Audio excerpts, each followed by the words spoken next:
Tidak baik. Qin Yichen hanya merasa dingin di punggungnya, dan mengeluarkan beberapa gerakan ruang dan waktu dalam sekejap, sebelum dia bisa mengelak, tetapi untuk beberapa saat.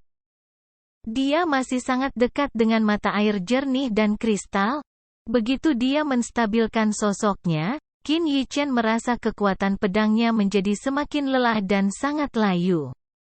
Pada saat ini, mata tajam Qin Yichen penuh dengan kengerian. Bagaimana ini bisa terjadi? Tanda seru. Dia adalah dewa bawaan, dan dewa bawaan tidak memiliki umur panjang. Ini diakui secara universal. Namun, anak sungai baru saja mendekat, sepertinya telah menelan jalan pedangnya, membuatnya lemah dan tua. Kekuatan semacam ini di luar kognisi Qin Yichen. Bahkan lebih menakutkan bahwa kekuatan besar belum pernah melihatnya. Tapi segera, Qin Yichen kembali ke akal sehatnya, matanya menjadi lebih merah, dia mengangkat pisaunya dan membunuh Wei Yuansang. Anjing tua, apakah kamu ingin membunuhku? Aku adalah dewa bawaan, lihat kami siapa yang akan mati lebih dulu. Mulut Wei Yuansang bergerak-gerak dan dia panik.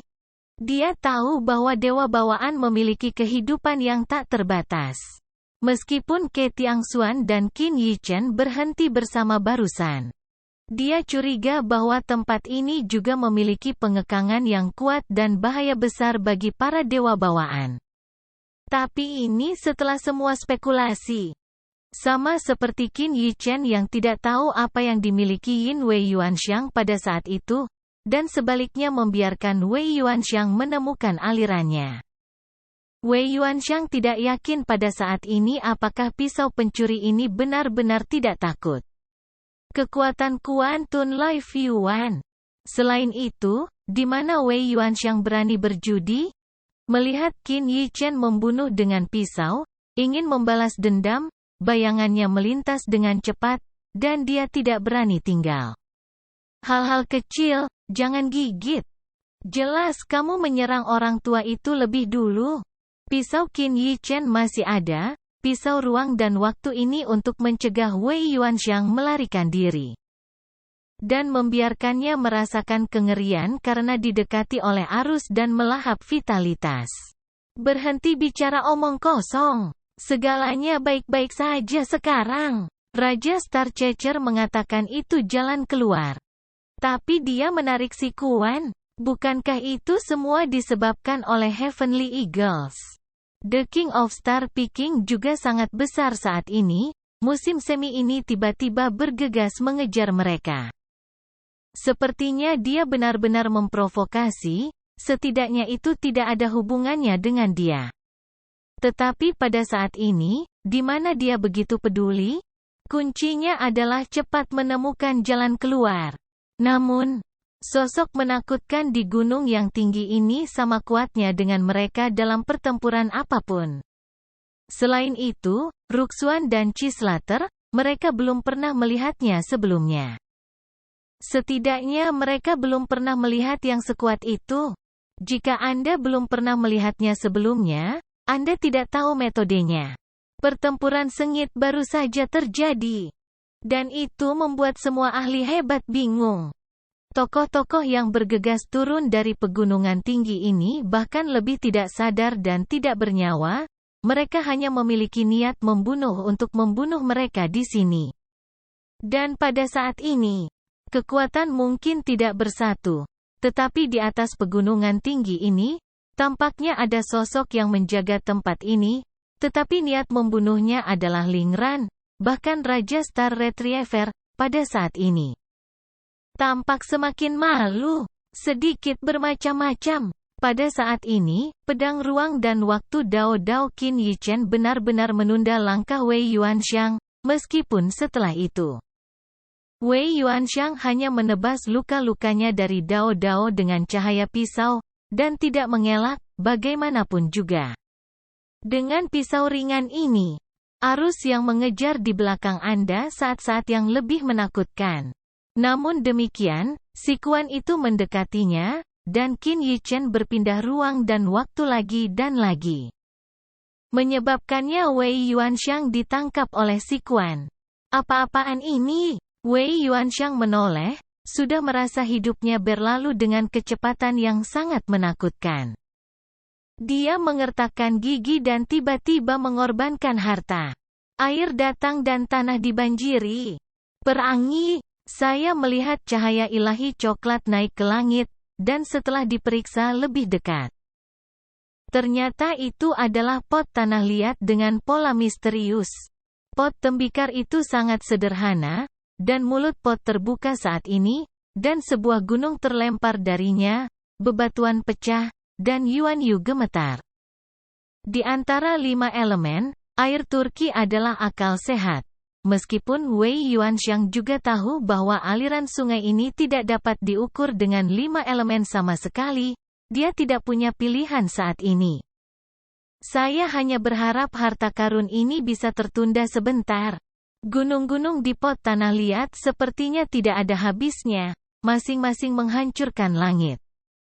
Dapat dilihat bahwa ini pasti harta karun yang dihargai oleh Wei Yuanxiang.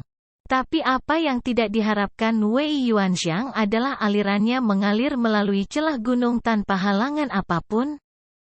Tidak hanya itu, ketika aliran mengalir melalui pegunungan, masih begitu jernih dan tanpa celah.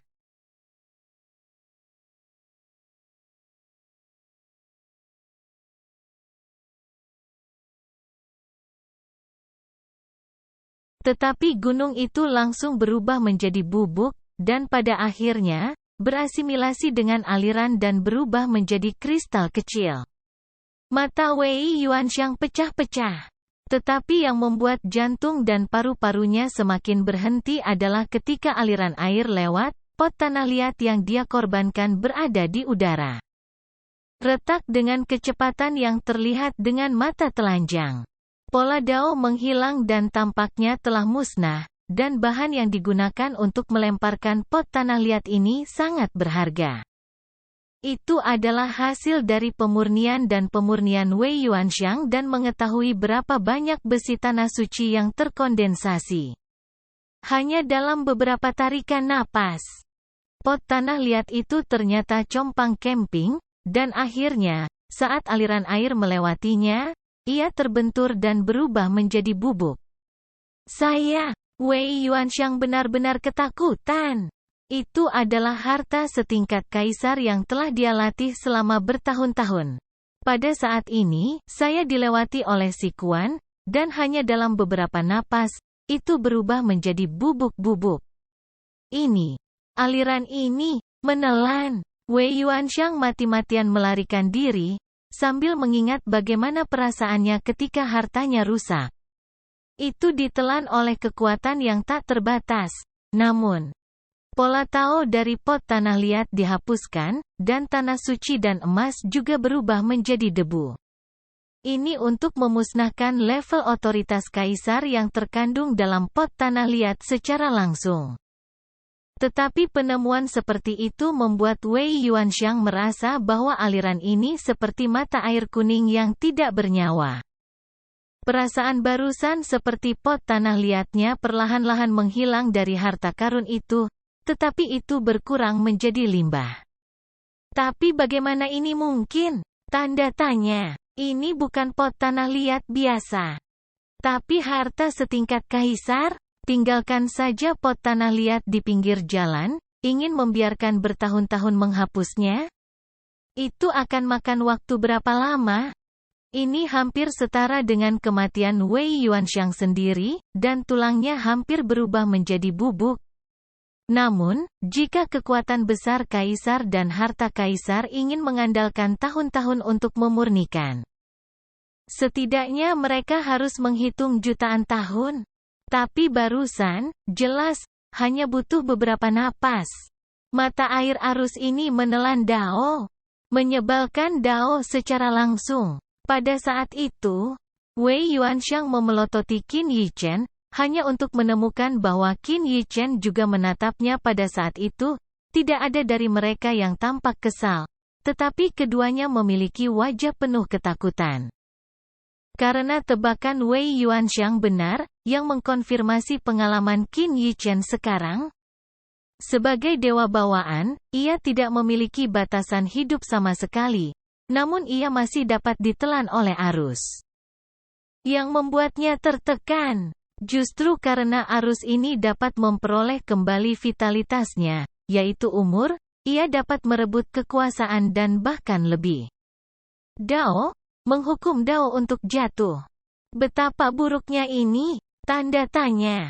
Meskipun Qin Yichen tahu bahwa bahkan jika dia adalah seorang kaisar yang kuat, akan ada hari kejatuhan.